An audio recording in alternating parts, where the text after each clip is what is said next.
के मजलिस के सदर मोहतरम जनाब हुब्बान मलिक साहब, मेरे गयूर नौजवान साथियों, हमारे इज्जतदार माँ और बहनों, मैं आप तमाम का शुक्रगुजार हूँ कि आप तमाम ने अपना कीमती वक्त निकालकर आज के इस इंतखाबी जलसे में शिरकत की है। मैं आप तमाम का शुक्रिया अदा करता हूँ, आपको सलाम करता हूँ कि यहाँ पर आपकी मौजूदगी इतनी बड़ी तादाद में यकीनन हमारे हौसलों को बुलंद करती है और यकीनन इस बात का पैगाम देती है कि इस विधानसभा से इंशाअल्लाह ताला अशरफ अंसारी साहब की कामयाबी यकीनी होगी इंशाअल्लाह। मेरे अजीज दोस्तों और बुजुर्गों, मजलिस पार्टी पहली मर्तबा झारखंड के इस असेंबली इंतखाबात में हिस्सा ले रही है और मैं आपके बात शुरू में वाज़े तौर पर बताना चाहूंगा कि मजलिस के मुखालिफिन मजलिस पर इल्जाम लगाते हैं कि मजलिस फिरका परस्त पार्टी है। मेरे अजीज दोस्तों और बुजुर्गों, जिस पार्टी की जिम्मेदारी अल्लाह ने मेरे कमजोर कंधों पर डाली है, मैं बड़ी जिम्मेदारी के साथ कह सकता हूं कि मजलिस किसी मजहब की पार्टी नहीं है, न मजलिस किसी मजहब के खिलाफ है, न मजलिस किसी मजहब के खिलाफ रहने वाली है।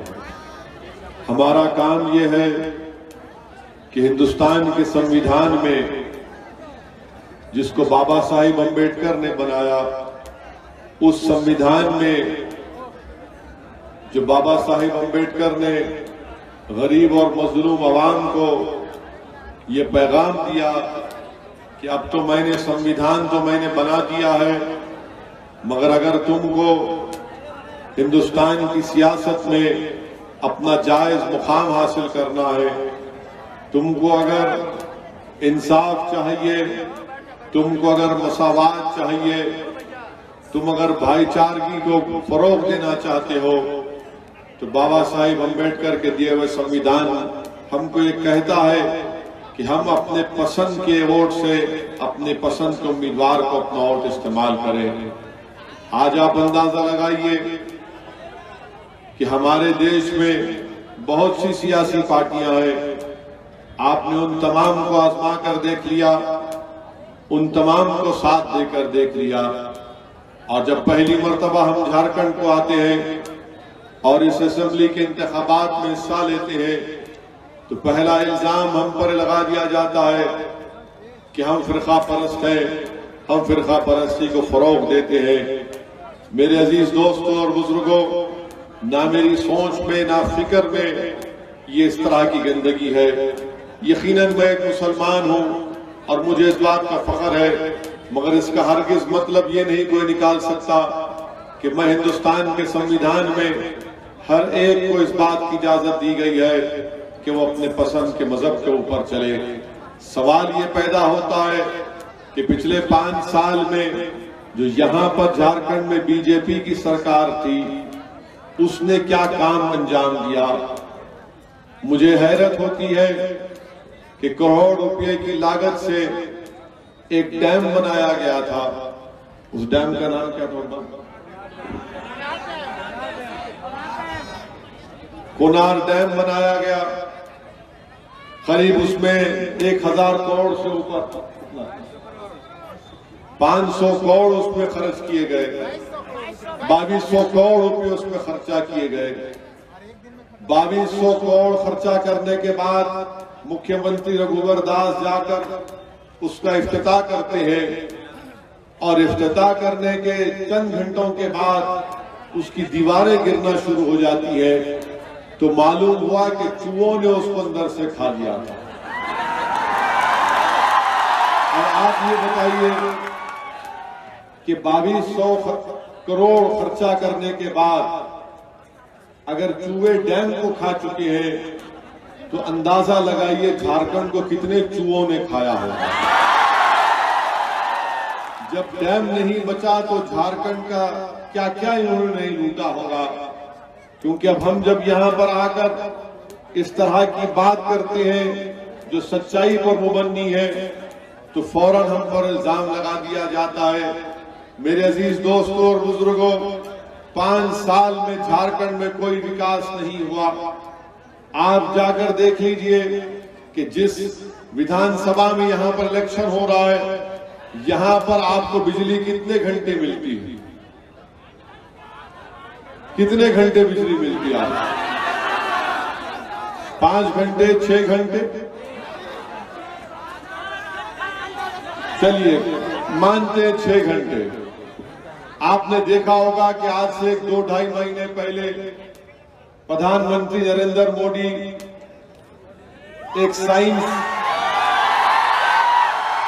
सुनिए, प्रधानमंत्री ने इसरो के साइंटिस्ट के पास गए और वहां पर वो इसलिए गए थे कि देखना चाह रहे थे कि चांद के ऊपर कैसा वो सैटेलाइट उतरेगा। ये अच्छी बात है। हम ये प्रधानमंत्री से पूछना चाह रहे हैं कि जब आप चांद पर सैटेलाइट उतरता हुआ देखना चाहती हैं, क्या आपको ये नहीं दिखा कि झारखंड में बिजली नहीं है? आपको नहीं दिखा प्रधानमंत्री जी? आप तो चले गए इसरो के साइंटिस्ट के पास कि भाइयों बहनों मुझे देखना है, मगर भाइयों बहनों बोलने वाले यहाँ के भाइयों बहनों को भूल ही गए झारखंड के, जिनको 5 घंटे बिजली मिलती है और यहां से कोयला निकलता है और दिल्ली को बिजली जाती है और इस बरकट्ठा के लोगों को बिजली नहीं मिलती। बताइए आप, इससे बड़ी नाइंसाफी और क्या हो सकती है? ये कौन आवाज उठाएगा? यहां जो पहले विधायक थे, माशाल्लाह वो तो गुलाटी मास्टर है। माने अब नहीं मालूम 5 साल के बाद कौन सी पार्टी में जाएंगे कूद के। वो हारेंगे जरूर, इंशाअल्लाह ताला जरूर हारेंगे।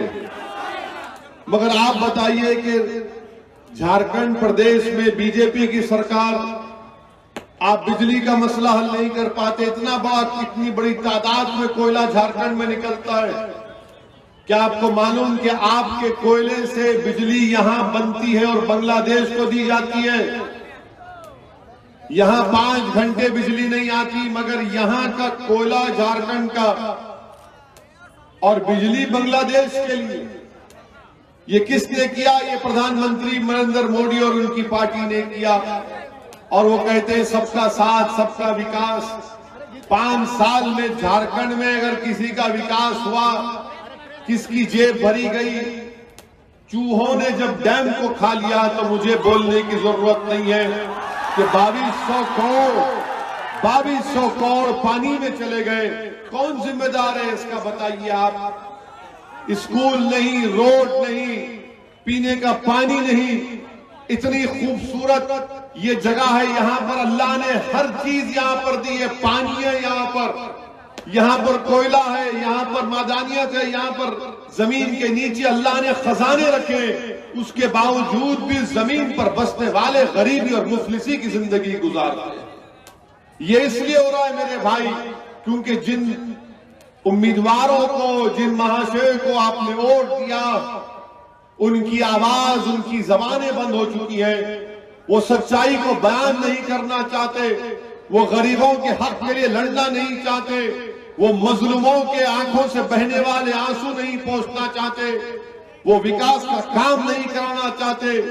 आज आपको अल्लाह ने, खुदा ने, कुदरत ने एक मौका दिया है कि आप एक अच्छे उम्मीदवार को कामयाब करिए, जो झारखंड की विधानसभा में जाकर आपके मसाइल की तर्जुमानी कर सके, आपके इस क्षेत्र के इस विधानसभा में डेवलपमेंट का काम करवा सके, रोड का काम करवा सके, स्कूल को ला सके, साफ पीने का पानी मुहैया कर सके। हम पिछले कई दिनों से मैं झारखंड को आ रहा हूं और उस हेलीकॉप्टर को उड़न खटोले में बैठकर अब देखते हैं झारखंड में इतना पानी यहां पर है, मगर गरीब जनता को साफ पीने का पानी आप मुहैया नहीं कर सकते। बताइए आप, बीजेपी कहती है कि हम भारत को चीन के बराबर कर देंगे। अच्छा है, करिए, हम भी चाहते हैं कि हम चीन से आगे बढ़े, मगर चीन से आगे बढ़ने के लिए गरीबों को तो साफ पीने का पानी मिलना चाहिए। चीन से आगे बढ़ने के लिए गरीब बच्चे और बच्चों के लिए स्कूल का इंतजाम करना चाहिए। चीन से आगे बढ़ने के लिए अच्छी रोड होनी चाहिए। चीन से आगे बढ़ने के लिए चूहों को खत्म करना चाहिए जो डैम का पैसा खा लिए हैं। मगर बीजेपी और नरेंद्र मोदी आकर सिर्फ ख्वाब दिखाते हैं, सिर्फ ख्वाब दिखाते हैं। 2014 में कहा था कि हर एक के अकाउंट में 15 लाख आएंगे, 15 लाख नहीं आए। जितने 10,000 थे उसको नोटबंदी के नाम पर वो भी गायब हो गए। नोटबंदी का असर अब तक बाकी है गरीबों पर। नोटबंदी का असर आज भी भारत में गरीबों पर, छोटे कारोबार करने वालों पर, बुनकरों का जो काम करते थे, जो ठेला बंडी का काम करते थे, उन सब पर आज भी उसका असर बाकी है। मगर वोट डालते वक्त आप इसको भूल गए।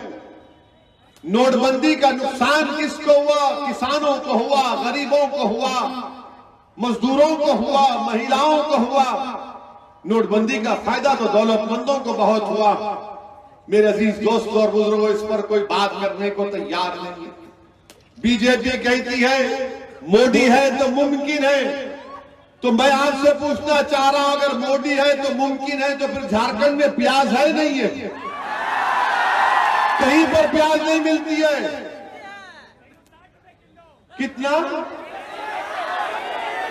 जोर से बोलिए ताकि आपकी आवाज मित्रों को सुनाई दे। आने आप बताइए, 120-150 रुपया किलो प्याज बिक रही है और बीजेपी के लोग कहते हैं मोदी है तो मुमकिन है। बिल्कुल सही कह रहे हैं, मोदी है तो प्याज नहीं है। आप अंदाजा लगाइए कि हमारे भारत के सांसद के फाइनेंस मिनिस्टर मोहतरमा जब लोकसभा में तकरीर कर रही थी तो हम एमपी से पूछा कि प्याज के बारे में क्या जवाब देंगे आप? तो फाइनेंस मिनिस्टर ने कहा मैं तो प्याज नहीं खाती हूं। आप नहीं खाते होंगे, अच्छा है, मगर गरीब तो खाता है, इंसान तो खाते हैं। शायद आप बाहर की प्याज खाते होंगे, मगर गरीब को तो यही की प्याज खाना। मेरे अजीज दोस्तों और बुजुर्गों, हर महाज पर बीजेपी की सरकार नाकाम साबित हो रही। आज तरकारी की कीमतों में इजाफा हो रहा है, नौजवान को रोजगार नहीं है। आज कभी भी आजादी के बाद 6% बेरोजगारी का तनासुब है भारत में। ये कभी नहीं हुआ ऐसा, इतनी बड़ी तादाद में नौजवान भारत के बेरोजगार। और हमारे भारत में, हमारे मुल्क में, हिंदुस्तान में 40 साल से कम उम्र के जो लोग हैं वो 60% पर उनकी आबादी मुश्तमिल है। इतना बड़ा देश और 60% लोग अगर 40 साल के कम उम्र के रहेंगे और 6% बेरोजगारी रहेगी तो कहां जाएंगे? मगर मोदी जी क्या बोलेंगे? अगर उनसे जाकर कहेंगे कि नौकरी कहां है तो कहेंगे मैंने कश्मीर से 370 को हटा दिया। अगर उनसे जाकर बोलेंगे कि नौकरी नहीं है गरीब को बच्चे के पास, तो बोलेंगे फिक्र की बात नहीं है, मैंने ट्रिपल तलाक को निकाल दिया। कोई गरीब जाकर बोलेगा कि मेरे बेटे को नौकरी चाहिए तो कहेंगे हम राम मंदिर बना रहे। क्या इससे गरीब का पेट भरता है? क्या किसी के घर में चिराग जलता है? क्या कोई खाना खा सकता है? ये इनका यही पिछले 5.5 साल से ही कहा कि नोटबंदी में मुझे 50 दिन दो और 50 दिन के बाद किसी रोड पर मुझे ला लो। 50 दिन क्या हो गए, आज कितने साल हो गए, मगर गरीब तो तड़प रहा है। आपने गरीबों को जज्बात में ला लिया कि मैं आपके लिए कर रहा हूं, काला धन खत्म करने के लिए कर रहा हूं। मोदी जी, नोटबंदी को आपने किया काले धन को खत्म करने के लिए, मगर झारखंड में 2200 करोड़ चूहे खा लिए। वो नोटबंदी का असर नहीं हुआ उस पर, उसका असर तो नहीं हुआ ना नोटबंदी के ऊपर। यानी डैम में चूहे घुस के खा लिए और ये मोदी जी कहते हैं नोटबंदी किया, काला धन खत्म हो गया। कहां काला धन खत्म हुआ? यहां पर तो जो आपकी सरकार में लोग बैठे हैं, इनकी तो रोज ईद होती है, रोज इनकी ईद होती है। मेरे अजीज दोस्तों और बुजुर्गों, बीजेपी झारखंड में जो उम्मीद के साथ झारखंड की जनता ने उनको वोट दिया था, उन तमाम उम्मीदों पर उन्होंने पानी फेर दिया, बल्कि उनको धोखा दिया। आज झारखंड की जनता को एक अच्छा फैसला लेने की जरूरत है। मैं आपके दरमियान में आया हूं कि हमारे अंसारी साहब को आप कामयाब करिए, आप इनको कामयाब करिए। आपने सबको मौका दे दिया। देखिए, एक बात याद रखिए, मैंने अपने बचपने में एक कहानी पढ़ी थी। अपने स्कूल में जब पढ़ता था तो मैंने एक कहानी पढ़ी थी। जंगल में एक शेर था, तो शेर से सब लोग बेजार हो गए थे और कहा कि नहीं नहीं, ये शेर जो चौधरी बना हुआ, मैं इसको अपना बड़ा नहीं मानेंगे। तो जंगल के तमाम जानवरों ने बैठकर एक मीटिंग की और मीटिंग में तय हुआ कि अब बंदर को जिम्मेदारी दी जाएगी, बंदर को जिम्मेदारी दी जाएगी। तो खैर बंदर को बड़ा बना दिया अपना। अब वो बंदर बड़ा बन गया, मगर शेर अपनी आदत से मजबूर था, वो किसी ना किसी जानवर को खाता था अपनी ग़िज़ा के लिए। तो फिर तमाम जानवरों की पंचायत बैठी और तमाम जानवर पंचायत में बैठकर बंदर से पूछे, तू क्या कर रहा है? हमने तुझको अपना बड़ा बनाया, तो काम क्यों नहीं करता? तो बंदर बोला, मैं तो काम कर रहा हूं। तो सबने पूछा, तू क्या काम कर रहा है? तो कहा कि मैं ये डाली से वो डाली, वो पेड़ से वो पेड़ कूद रहा हूं ना। तो यहां पर ऐसा इलेक्शन से पहले एक, और जब इलेक्शन आता हूं दूसरे झाड़ पर कूद गया, वहां से उसके पास कूद गया। अब एक अंसारी शेर आपके पास है, अब आप शेर का साथ दो। ये जो पेड़ पर कूदने वाले, इनका साथ मत दो। ये कभी यहां कूदेंगे, कभी वहां कूदेंगे और जनता का नुकसान होता रहेगा। ये कहीं पर टिककर काम करने को तैयार नहीं है। ये देखते हैं कि हरियाली कहां पर, घास ज्यादा हरी है, वहां कूद जाते हैं, और जो जनता उनको वोट देती है, किसी उम्मीद के नाम पर उसको चूकनाचूर कर देते हैं। मेरे अजीज दोस्तों और बुजुर्गों, आप याद रखिए कि आपका वोट बड़ा कीमती होता है। हिंदुस्तान की जमहूरियत में गरीबों के पास अगर कोई ताकत है, अगर कोई हथियार है, तो आपका वोट है, जो आपको 5 साल में एक मर्तबा इस्तेमाल करने का मौका मिलता है। अगर इस बार भी अगर आप गलत फैसला ले लेंगे तो फिर आपको शिकायत करने का मौका नहीं मिलेगा। इसीलिए अपने वोट का सही इस्तेमाल करिए। जब 12 तारीख को आप अपने वोट का इस्तेमाल करने जाएंगे तो ये सोच कर जाइए कि मैं अपना वोट एक ऐसे पार्टी और ऐसे उम्मीदवार के हक में इस्तेमाल करूंगा जो हर वक्त मेरे दरमियान में रहेगा, जो मेरी तकलीफ को समझेगा, जो मैं इस विधानसभा में डेवलपमेंट और विकास का काम सही मानों में कराएगा।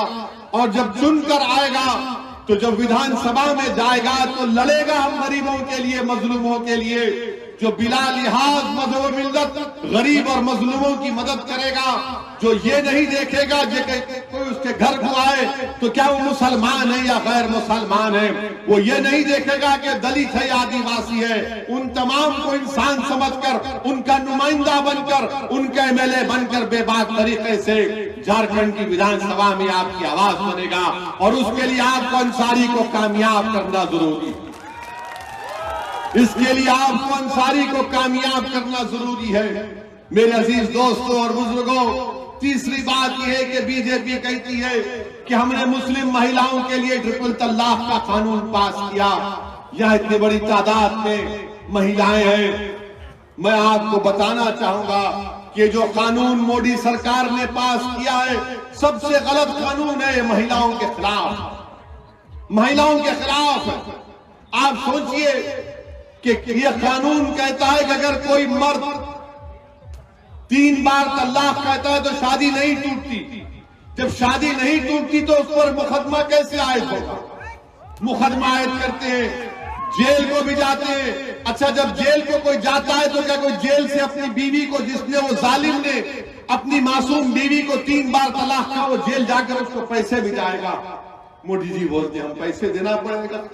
मोदी जी, आप हम जेल में नहीं है तो 15 लाख नहीं दिए, आप जेल में किसको भी जाकर 15 पैसे देगा।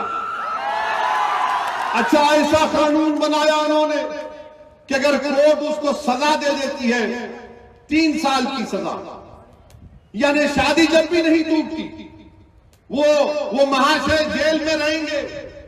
3 साल के बाद जब बाहर निकलेंगे तो मोदी जी कहते हैं कि हाँ मेरी बहन, मैंने तुम्हारे लिए ये कानून बनाया। जब वो जेल काट कर निकलेगा 1.5 साल या 3 साल के बाद, तो तुम्हारा काम यह है कि तुम्हें फूल का माला लेकर ठहरना, एक बाजे की पार्टी को रखना और बाजे वालों को बोलना कि गाना गाओ कि बहाओ फूल बरसाओ मेरा महबूब आया। मैंने 3 साल को जेल में रहेगा तो शादी खत्म क्यों नहीं खत्म होनी चाहिए? क्यों वो गरीब औरत फंसी रहे? मगर नहीं, मोदी जी कहते हैं कि नहीं, मैंने मुस्लिम महिलाओं के लिए कानून बनाया। आप अंदाजा लगाइए, महिलाओं के इंसाफ की बात ये करते हैं। उन्नाव में, उत्तर प्रदेश में कैसे कैसे वाकयात हो रहे हैं। आज हमारे मुल्क में, मैं जिम्मेदारी के साथ कह रहा हूं कि हमारे भारत में बहुत जुल्म महिलाओं पर होता है। सब, कोई मजहब की बात नहीं, सब महिलाओं पर जुल्म होता है। इस मुल्क में हर 3 घंटे को 4 घंटे में इतने महिलाओं का रेप होता है, किसी महिला पर हमला होता है। कानून हमने बना दिया, फांसी का कानून बना दिया, मगर याद रखिए, अगर इस मुल्क में महिलाओं को इज्जत मिलना जरूरी है तो उसके लिए मर्दों को अपनी जहनियत बदलना पड़ेगा। मर्दों को, जो मर्द हैं उनको अपनी जहनियत बदलना पड़ेगा। और अगर कोई अपने आप को मर्द कहता है तो तुमको अपनी औलाद के सामने अपनी बीवी से अच्छा सलूक करना पड़ेगा, तुमको अपने बच्चों से अच्छा सलूक करना पड़ेगा, तुमको उनको इज्जत की निगाहों से देखना पड़ेगा। तभी जाकर तो हम पूरे माशरे में, पूरी सोसाइटी में एक तब्दीली को पैदा कर सकते हैं। मगर अफसोस होता है कि जो वाकयात हम रोज देखते हैं, टीवी पर, अखबार में पढ़ते हैं, कलेजा मुंह को आ जाता है कि कैसे इंसान है जो एक महिलाओं से इस तरह का बर्ताव करते हैं। अरे तुमको मर्द बोलना गुनाह है, तुमको जानवर बोलना भी गुनाह है, तुम तो हैवानों की तरह तुम बर्ताव करते हो। मेरे अजीज दोस्तों और बुजुर्गों, ये एक इंतखाबी जलसा है। मैं आपसे गुजारिश करने आया हूं कि अपने के वोट का सही इस्तेमाल करिए।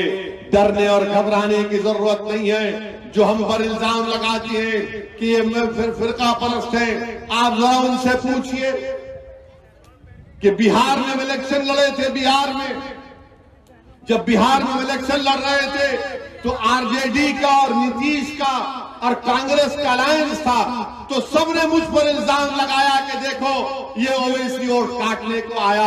मैंने बिहार की जनता को, सीमांचल में हमने इलेक्शन लड़ा, वहां पर भी हमने कहा कि वोट काटने नहीं आए। हमारी लड़ाई हुकूक की लड़ाई है, हमारी लड़ाई इज्जत की लड़ाई है, हमारी लड़ाई बराबरी की लड़ाई है, हमारी लड़ाई हिस्सेदारी की लड़ाई है। मैंने बिहार की जनता को कहा था कि होशियार रहना इस अलायंस से, होशियार रहना उस अलायंस से। राष्ट्र आरजेडी और कांग्रेस का और नीतीश का अलायंस हुआ था, अलायंस खत्म हुआ तो क्या हुआ? नीतीश चले गए बीजेपी के पास। कि कौन सच कह रहा था और कौन झूठा साबित हुआ, बताइए आप मेरे अजीज दोस्तों और बुजुर्गों। इसीलिए मैं आपसे बार बार आपसे गुजारिश करने आया हूं कि अपने वोट का इस्तेमाल सही तरीके से करिए। महाराष्ट्र में इलेक्शन हुआ, हम वहां पर इलेक्शन लड़े, हमारे 2 एमएलए अल्हम्दुलिल्लाह वहां से कामयाब हुए, 2 एमएलए मजलिस के कामयाब हुए और करीब 7 मुकामात पर हम दूसरे नंबर पर आए। वहां पर कांग्रेस ने मुझ पर इल्जाम लगाया कि वोट काटने को आया है, तुम हमको वोट दो, हम बीजेपी शिवसेना को रोकेंगे। इलेक्शन हो गया, पूरे इलेक्शन की मुहिम में कांग्रेस और राष्ट्रवादी के लोग मुझको कहते थे कि वोट काटने आया और बीजेपी शिवसेना के लोग बोलते कि आतंकवादी आया। एक तरफ ये बोलते कि वोट काटने आया ये कम्युनल है और बीजेपी शिवसेना के लोग बोलते एंटी नेशनल है। मगर जब इलेक्शन का नतीजा आ गया उसके बाद दुनिया ने क्या देखा, आपने देखा, मैंने देखा कि कांग्रेस पार्टी ने जो महाराष्ट्र की आवाम से ओवैसी के नाम पर, ओवैसी को डराकर, ओवैसी को बदनाम करके वोट हासिल किया था कि बीजेपी शिवसेना का रोकना है, वही कांग्रेस पार्टी जाकर शिवसेना से निकाह कर लेती। शिवसेना से निकाह कर लेते थे। और हम क्या करें फिर? हम तो काजी भी नहीं बनना चाहते थे, मगर निकाह हो गया। जो बीजेपी हमको एंटी नेशनल बोलती थी, वो देख उसने कहा कि शिवसेना क्या कर रही है, शिवसेना कांग्रेस का अलायंस हो गया। ये सेकुलरिज्म है। बताइए आप, ये सेकुलरिज्म है कि सेकुलरिज्म की धज्जियां तो कांग्रेस उड़ा रही है। ये शिवसेना ने बाबरी मस्जिद की शहादत के बाद जस्टिस श्री कृष्णा कमीशन की रिपोर्ट में लिखा गया, इनकी दास्तानों का जिक्र है कि क्या क्या नहीं वहां पर किया गया। तो लोग मुझसे आकर कहते कि ओवैसी तू पुरानी बात का जिक्र मत कर, वो पुरानी हिस्सा है, याद रखो। मैं पुरानी बात को नहीं भूलने वाला हूं, क्योंकि पुरानी बात को याद रखना इसलिए जरूरी है कि मुस्तकबिल में भी हो सकता है, मुस्तकबिल में भी हो सकता है, इसलिए हमको याद रखना जरूरी है। हम क्यों तारीख पढ़ते कि तारीख इसलिए पढ़ते हैं कि कहीं फिर हमारी तारीख ना बन जाए, कहीं फिर हम तारीख के हिस्से में बर्बादी हमारे हिस्से में ना आ जाए। मेरे अजीज दोस्तों और बुजुर्गों, इसीलिए मैं आपसे फिर से अपील कर रहा हूं कि अपने वोट का सही इस्तेमाल करिए। और आप देख रहे हैं कि लोग आपको कहेंगे कि अरे मंजलिस के अगर 1, 2, 3 जीत गए तो क्या होता, क्या होता अगर मंजलिस के 2, 3 अगर जीत जाएंगे तो क्या होता है। इनको बताना, इन दीवानों को इनको बताना कि हिंदुस्तान की संसद में जो हमारे देश की सबसे बड़ी पंचायत है, 540 की ऐवान लोकसभा में 2 दीवाने जब खड़े हो जाते हैं मजलूमों की आवाज बनकर, तो पूरी संसद को उठकर सुनना पड़ता है हमारी बात। तादाद नहीं देखी जाती मेरे भाई, तारीख गवाह है कि तादाद नहीं देखी जाती। तारीख गवाह है कि तादाद नहीं देखी जाती, देखा क्या जाता है कि किसमें अज़म है, किसमें हौसला है, किसमें हिम्मत है, और कौन वक्त के वजीर आजम से बगैर डरे उसकी आंख में आंख डालकर गरीब और मजलूम अवाम के इंसाफ का मुतालबा कर सके। ये काम हमने किया है, ये काम हमने किया और करते रहेंगे इंशाअल्लाह ताला। अगर झारखंड की विधानसभा में हमारा अंसारी कामयाब होकर जाएगा तो कोई भी चीफ मिनिस्टर बने, उसकी आंख में आंख डालकर कहेगा कि अब गया जमाना, अब बराबरी का वक्त है, अब हिस्सेदारी का वक्त है, बताओ मेरी विधानसभा के लिए क्या होगा। ये काम हमको करना है। और याद रखो कि सिर्फ भीख मांगने से, सिर्फ सर झुकाने से, सिर्फ किसी के पैर पड़ने से, किसी की खुशामद करने से, किसी को नमस्ते करने से कोई तुमको हक नहीं देता। तुम ताकतवर बन जाओ, दुनिया तुम्हारे सामने झुककर तुमको अपना देगी, कोई नहीं दे। याद रखो, लोग मुझसे आकर बोलते हैं कि तुम इस तरह क्यों बयान करते हो, तुम्हारे अल्फाज में, लोग मुझसे मेरे मुखालिफीन कहते हैं कि तुम्हारे अल्फाज में, तुम्हारी जबान में इतनी कड़वाहट क्यों है। अगर मेरी जबान में कड़वाहट है तो इसलिए है कि ये जालिम लोग जिम्मेदार हैं। मैं मजलूम की आहों को बर्दाश्त नहीं कर सकता, मैं जुल्म को बर्दाश्त नहीं कर सकता, क्योंकि मैं तारीख को पढ़ता हूं और हकीकत को देखता हूं और जानता हूं। मैं तुम्हारा जुल्म, तुम्हारी नाइंसाफी मेरी जबान में कड़वाहट पैदा कर दिया। तुम्हारा जुल्म, तुम्हारा इस्तेसाल मुझे इस बात को सिखा दिया कि तुमसे अगर मुकाबला करना है तो मुझे बेबाक होना पड़ेगा, मुझे अपनी जबान पर अल्फाज लगाना पड़ेगा जो तुम्हारे दिल और पेट में तकलीफ पैदा करे और आवाम को सोचने पर मजबूर करे। ये काम हमको करना है, याद रखो। अब गया जमाना और डरने का, अब डरने और घबराने की जरूरत नहीं है। बाबा साहब अम्बेडकर का बनाया हुआ संविधान हम तमाम को बराबर के हुकूक देता है। हम यहाँ पर किराएदार नहीं है, हम हिस्सेदार हैं। हम अपना हिस्सा लेकर रहेंगे इंशाअल्लाह। हम अपना हिस्सा लेकर रहेंगे, चाहे झारखंड की विधानसभा में हो, चाहे विकास में हो, हर चीज में हमको हमारा हिस्सा मिलना चाहिए। और ये लड़ाई हमको लड़ना है। मैं आपसे अपील कर रहा हूं इस विधानसभा के उन तमाम वोटर से, उन तमाम जनता से कि आप हमारा साथ दीजिए, आप हमारा साथ दीजिए। आपने सबका साथ दिया, उन्होंने आपका साथ नहीं दिया। आपने सबको वोट डालकर देख लिया, जिसको आपने वोट डाला वो 5 साल के बाद किसी और पार्टी में कूद जाते हैं। मैं आज आपसे अपील करने आया हूं कि मुत्तहिद रहिए, अपने वोट का सही इस्तेमाल करिए, वोट को जाय होने मत दीजिए, अपने वोट को जाय होने मत दीजिए और पूरे इत्मीनान और एतमाद के साथ बटन छाप के निशान पर बटन दबा कर जाइए। पूरे इत्मीनान और एतमाद के साथ अपना वोट का इस्तेमाल करिए। बीजेपी से हम लड़ते आए हैं और लड़ते रहेंगे इंशाअल्लाह ताला। हम ही तो लड़ रहे हैं बीजेपी से, बाकी तो सब हथियार डाल चुके हैं।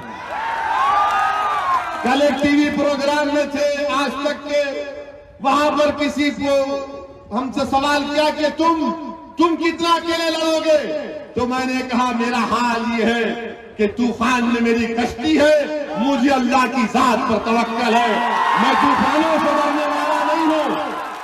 मेरी कश्ती यकीनन तूफान में, मगर इंशाअल्लाह ताला अल्लाह इसको साहिल पर पहुंचाएगा, अल्लाह इसको मंजिल मकसूद तक पहुंचाएगा।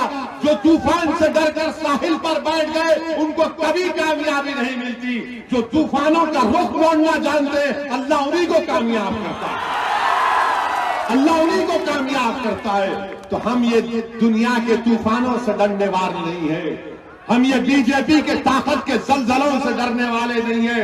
सुन लो बीजेपी वालों, हमारा वजूद खुद एक जलजला था, हमारा वजूद खुद एक जलजला था। और ये तुम्हारा सियासी तूफान इंशाअल्लाह ताला, इस सियासी तूफान का हम रुख हम ही मोड़ेंगे, हम ही मोड़ेंगे सियासी तूफान का रुख। क्योंकि मुझे यकीन है कि जब एक मजलूम और गरीब अपने खुदा की बारगाह में हाथ उठाकर दुआ करता है तो यकीनन अल्लाह सबसे पहले मजलूम और गरीबों की दुआओं को सुनता है। मैं तुम्हारे दुआओं का मोहताज था और रहूंगा जिंदगी भर, मैं तुम्हारे दुआओं का मोहताज हूं। अगर मैं यहां तक अपनी जिंदगी का सफर किया हूं, एक शख्स हैदराबाद के गली कूचों से निकल कर अगर यहां तक पहुंच जाता है तो सिर्फ तुम्हारी दुआओं का सर है, सिर्फ तुम्हारी दुआओं का सर है। इसमें असदुद्दीन अवैसी की कोई जाती काबिलियत नहीं है, ये अल्लाह का करम है और इंशाअल्लाह ताला मुकाबला करेंगे। दुआ करना मेरे भाई कि 9 तारीख के दिन हिंदुस्तान की संसद में बीजेपी एक नया कानून लाने जा रही है, मजहब के नाम पर देश को बांटने का काम करने जा रही है। हिंदुस्तान की सिटीजनशिप शहरियत का कानून ला रही है और उनको शहरियत दी जाएगी जो मुसलमान नहीं है। बताइए हम कहां जाएंगे? ये हमारा मुल्क है, यहां पर हम पैदा हुए, इसी जमीन में हमारे आबा अजदाद चले गए, इसी में हमारी हड्डियां हैं और ऐसा कानून, काला कानून बनाने जा रहे हैं। मुझे यकीन है कि जिन हिंदुस्तानियों पर मुझे आज भी यकीन है जो मुसलमान नहीं है मगर अम्बेडकर के चाहने वाले हैं, जो मुसलमान नहीं है मगर गांधी को मानने वाले हैं, इंशाअल्लाह ताला वो हम मिलकर इस मुल्क को बचाएंगे। ऐसे काले कानून के खिलाफ असदुद्दीन अवैसी सांसद में बोलेगा, रोड पर बोलेगा, जनता के दरमियान में बोलेगा। जब तक जिंदा रहेगा जो काला कानून आएगा हम उसके खिलाफ सदा एहतजाज बुलंद करते रहेंगे। मेरी आपसे गुजारिश है कि आपका ताउन चाहिए, आपका साथ चाहिए। मेरे भाई, मैं झारखंड को अपनी मकबूलियत में इजाफा करने के लिए नहीं आया हूं, मैं झारखंड को अपनी मकबूलियत में इजाफा करने के लिए नहीं आया हूं। मैं तुमसे कुछ नहीं चाहता हूं, मैं सिर्फ तुम्हारी दुआओं और मोहब्बत का मोहताज हूं। मैं यहां पर अपने आप को लीडर बनाने नहीं आया हूं। मैंने रांची के जलसे में भी कहा था कि मैं यहाँ पर लीडर बनाने नहीं, अपने आप को लीडर बनाने के लिए नहीं आया हूँ, मैं तुमको कायद बनाने आया हूँ, मैं तुमको लीडर बनाने आया हूँ ताकि तुम कायद बनो, तुम लीडर बनो और मैं तुम्हारे पीछे तुम्हारा काम करता रहूं। बरसों से तुमने सबका साथ दिया मेरी माँ और बहनों, आज एक मर्तबा अपने इस दीवाने भाई की, इस बेटे की बात पर यकीन करो और मजलिस का साथ दो। शुक्रिया, मैं आप तमाम का शुक्रिया अदा करता हूँ। वाखिर दावा अल्हम्दुलिल्लाह रब्बिल आलमीन।